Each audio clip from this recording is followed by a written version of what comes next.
Thank you. Ito guys, bumili na ako ng plastic mulch natin.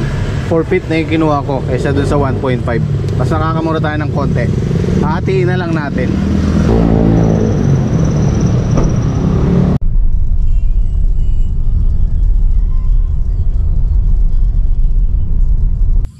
Ito 2,330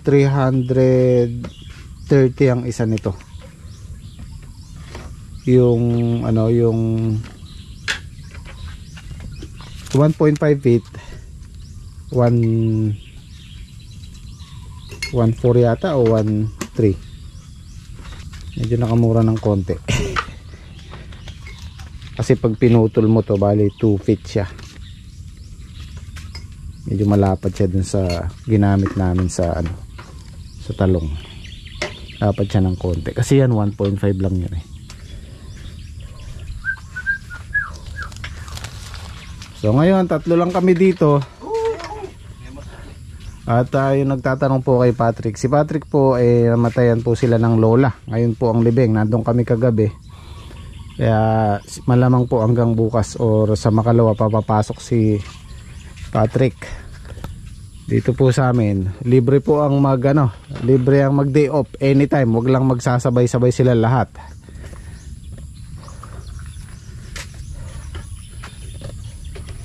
Ay, lakas din pala yung ulan, no? Nabasa eh.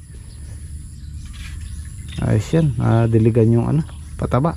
Yung ambon nang nasa patay tayo kagabi malakas dito, no? Kikita ko nga yung kalsada basa eh. Kaya lang, tutubo na yung damo niyan. Mauna pa yung damo niyan. Hindi mo mabanat yan. Kami lang yata, mabanat na yung tamo. Hindi ba matigaan? Hindi kaya malagkit niyan, te. Hindi po. Babaw lang. Bagay, babaw lang, no? Hindi naman tumagos sa ilalim. Yan, si classmate. Yan. Pinapa-shoutout niyo yung anak niya, si Vince Calvin Santiago. Yan, shoutout. Ilan taon yung anak mo? 6 years old. Yun, nanonood daw siya ng vlog. Vince Calvin, shoutout. Ang gustong tumulong-tulong ni classmate dito, kahit magtali-tali lang ng balag.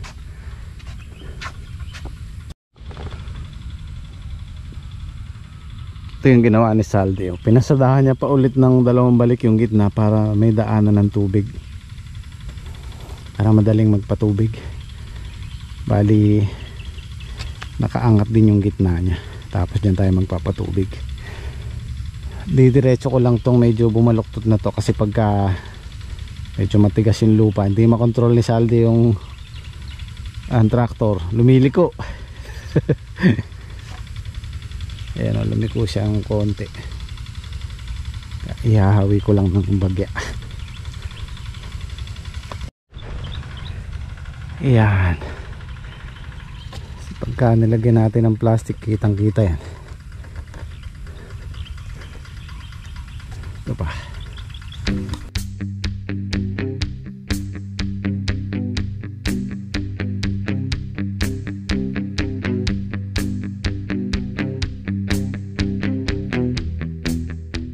Kailangan pa natin linisin yan, no? Aalisin natin yung mga sanga-sanga na yan.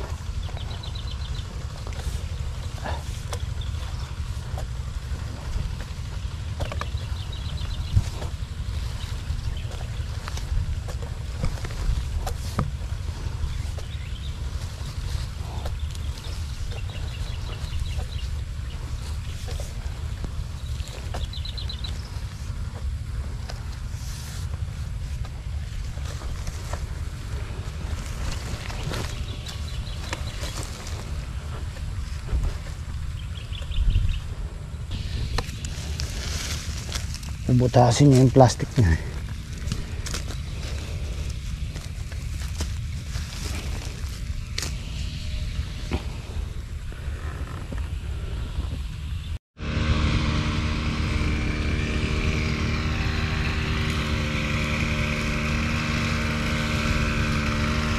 Nakalihis tong isa, oh.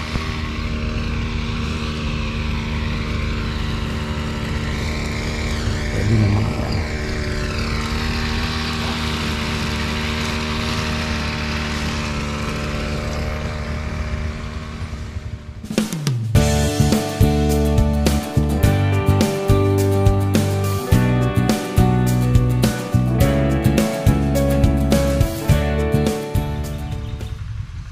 Bali pinasadahan pa ng isang beses ni Saldi para mabuhay yung kanal, daanan ng tubig, tapos lumapad pa ng konti yung yung tudling natin,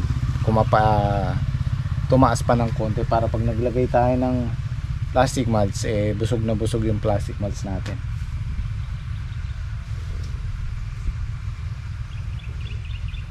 Ayan, dalawang pasada na lang.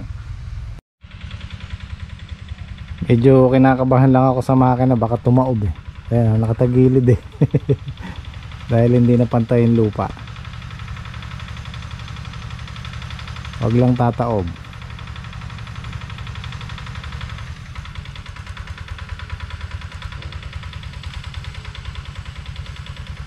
Ito guys, yung hand tractor na to, magandang ipundar yan kung meron kang palayan o meron kang 1 hektarya, 2 hektarya, magandang ipundar yan kasi pang gayak ng palay. Pero sa gulay, ang gusto kong ipundar yung yung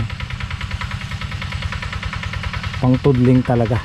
Gumagawa yung makina na yon, isang pasada lang. Pag dinaanan niya, buo na isang tudling, hindi yung dalawang balik kagaya nito. Yung buo na. Kaya lang medyo may presyo lang talaga. 100,000 ang presyo.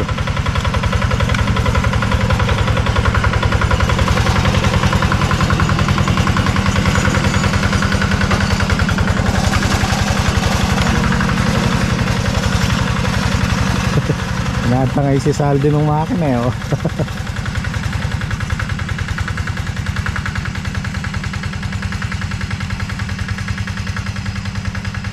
Umasyal nga pala si Patrick dito. Pinapitas ko na yung natirang yung natirang ampalaya. Kahit si Bing nakapitas kahapon. Sayang kahit pang ulam lang. Mabigyan na lang lagi si classmate. Yan na lang. Meron pa doon kay Patrick. Oh, di ba? Pang ulam pwede na nga. Pang ulam pwede pa. Maganda pa pala Ayun, lalaki pa yan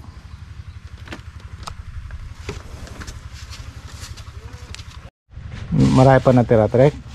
Meron pa rin kahit pang ulam makakakuha pa tayo dyan. Siguro bago magpasko baka linisin na namin yan. Kailan ka makakapasok, Trek?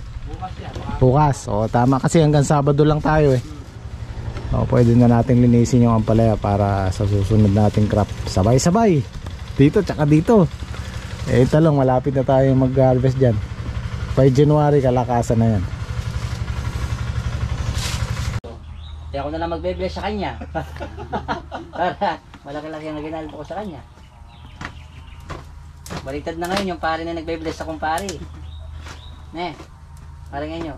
Sa kanya niya. Ayusin mo pagtatago, mama. Kumusta na yung cellphone mo? Musok. Nanonood ba naman ako?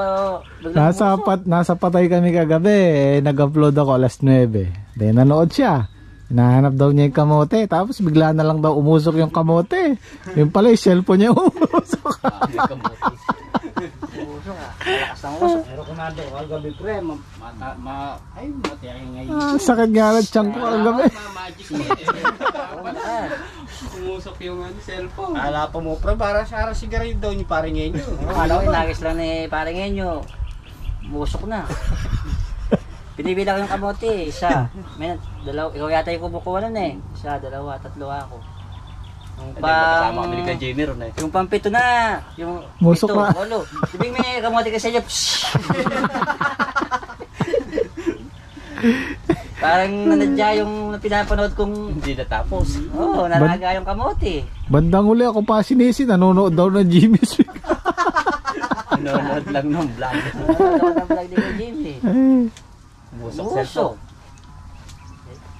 Cellphone na yan. Huwag ka kasi nanonood pag mahina na yung cellphone mo, kala nyo malakas. iPhone yung cellphone niya. Malakas yun. Sayang nga malakas na sudog. iPhone. So alanganin na tayong ngayon, bukas na lang siguro.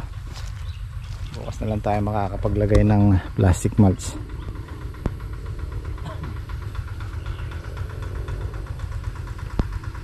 Delikado dito si Saldi, baka malaglag sa kanal. Kanal na to, gilid na oh. Pero ayos yung pagitan natin. Ano siya? Pare-pareho. Hindi nga lang natin ma-perfect yung kadiretso niya, pero hindi naman masyadong malala. Ganda na yan pag meron ng plastic mulch.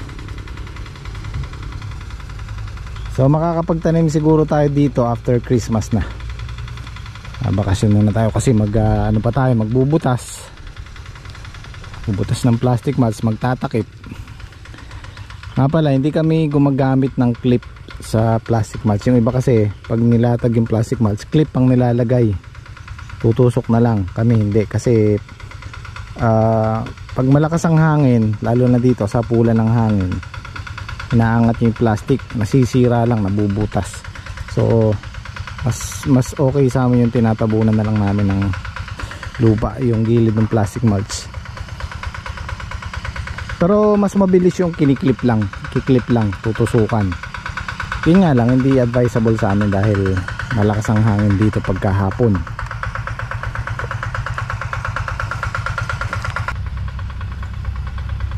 Napag-usapan namin ni classmate kanina, ni Edwin. Kasi noong 2019 umuwi ako galing ng Taiwan.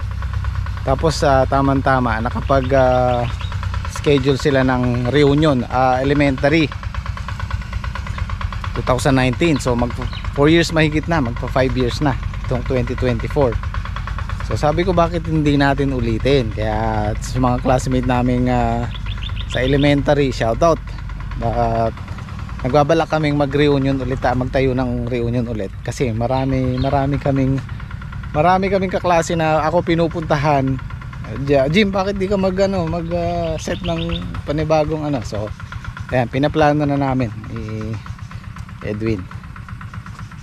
Kasi masaya yun, biruin nyo, after 28 years yata or 32 years bago kami nakapag-reunion.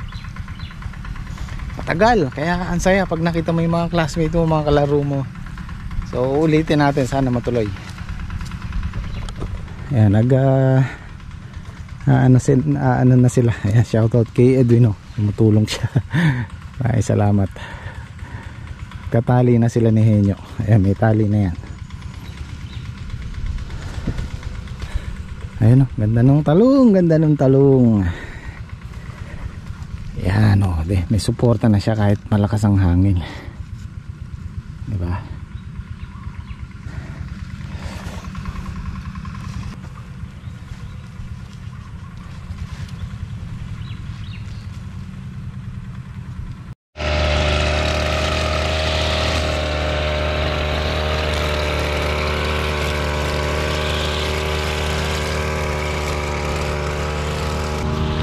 Yan, sa mga pagitan ng tudling, ayokong gumagamit ng herbicide hanggat kaya namin. Tinatsaga namin grass cutter yan, grass cutter o power tiller kung po pwede. Kasi ayokong maapektuhan din yung lupa sa puro gamot, yung herbicide pang damo. Doon nasisira yung ng lupa pagluto sa gamot. Hanggat maaari, panatilihin nating natural. Nag-i-spray kami ng pandamo yan, tulad yan. Sprayan namin ng pandamo yan, yung gilid na yan, bago tayo magtanim ng ampalaya para malinis. Yan kami gumagamit ng herbicide. Pero sa tanim mismo, sa pagitan, tiyagaan lang sa grass cutter or power tiller. Ayan, okay na si Saldi, tapos na.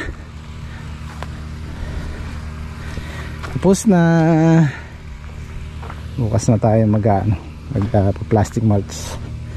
Meron pa tayong 3 days bago bakasyon. Si Huwebes pa lang bukas. Huwebes, Biyernes, Saturday. Meron pa tayong 3 days.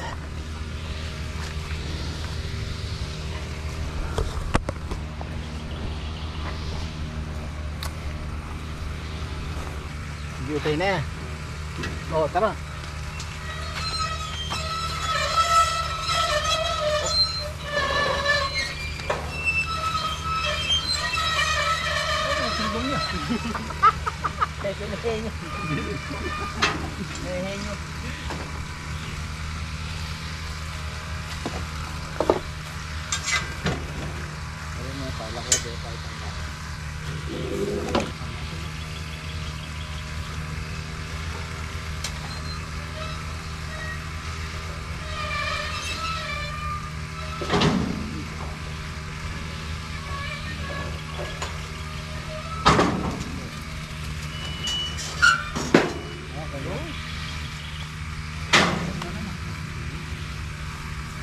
Parang kami.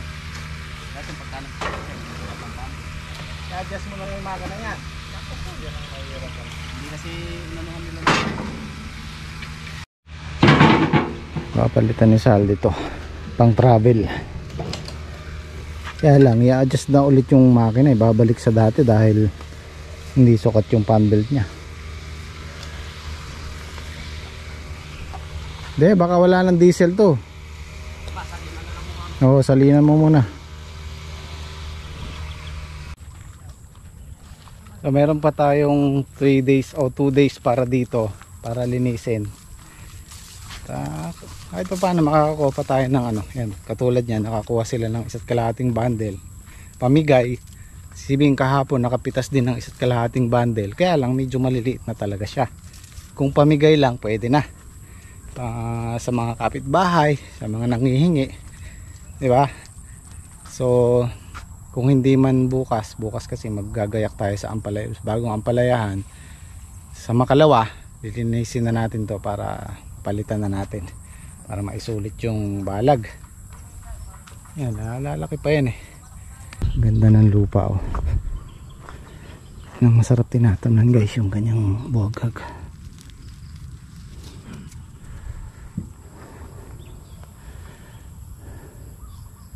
Dito mahigit 4 na lata yung nagamit namin. Siguro dito papasok na yung kulang-kulang 5 lata.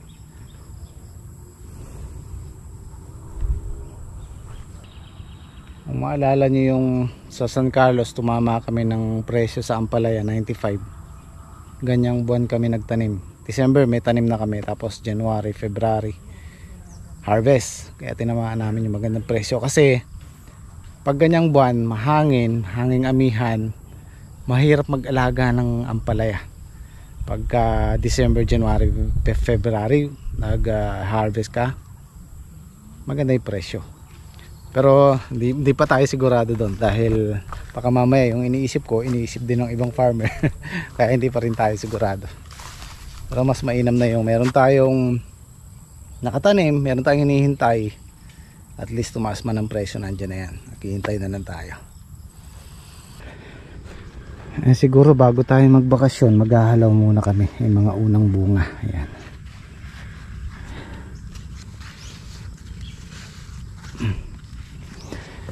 Ayan o, ganda ng bunga.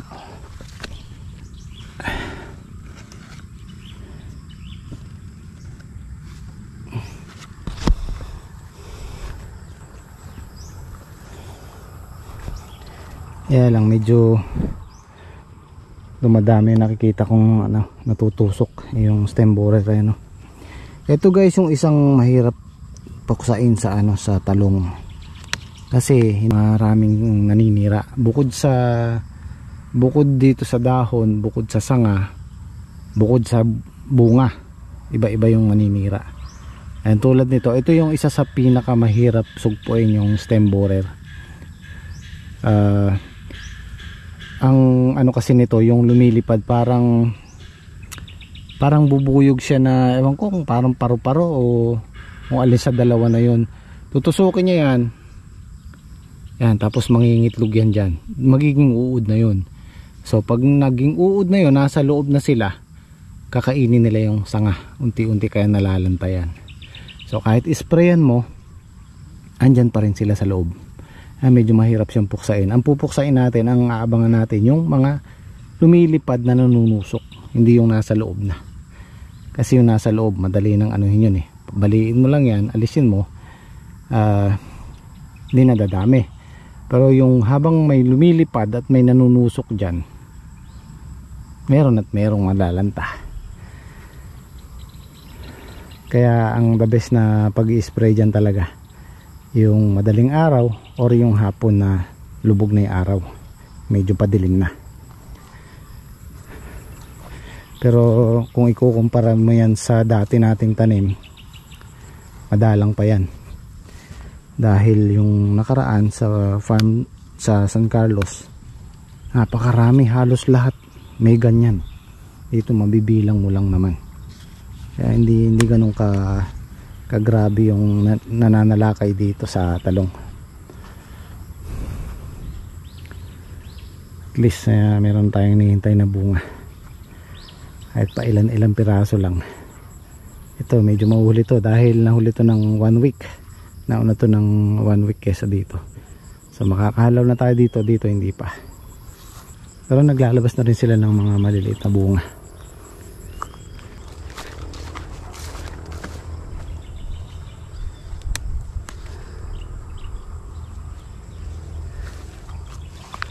So ano guys, maraming salamat ulit sa panonood. Kita-kita tayo bukas. Zaijian!